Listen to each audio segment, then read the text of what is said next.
And I'll put my hand up and say, when I started writing a blog in 2006, I thought that's all I had to do was create content and somehow everyone would just come to it.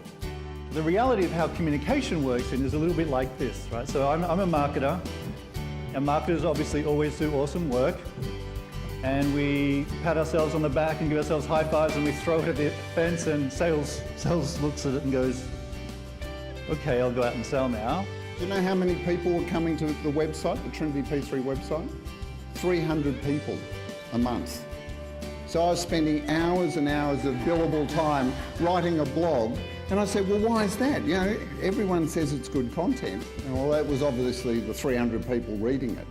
There are lots of examples on Warc.com of campaigns that are using content marketing campaigns to replace advertising, and they're activating them through maybe advertising, through PR, through social, and many other ways. They know that they have to get to it, and it's a compelling proposition because it's about owning the conversation. It's about this idea of brand journalism and not really needing other channels to be saying what you want to say. It looks a little bit like this, right? You've got sales, you've got marketing, way over there, you've got PR. No one really knows what they're doing anymore, but they're over there. So for the PR people in the audience.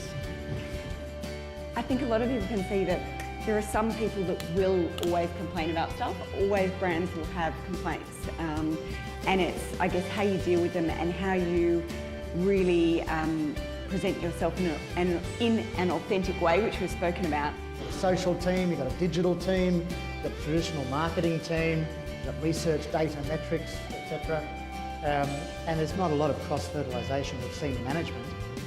That A, probably gets it, to your point, and B, really has a KPI to come together with each of the silos.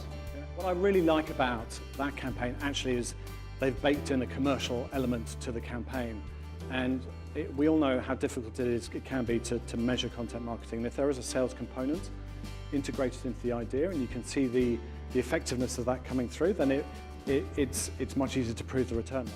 I couldn't stress more the importance of having a strategy in the mix, because otherwise it's what you were saying before, it's tactical, not strategic. Yeah. So. A CEO I was speaking with this morning, he knew that I'd be talking today. He said, Darren, we're $1 billion company.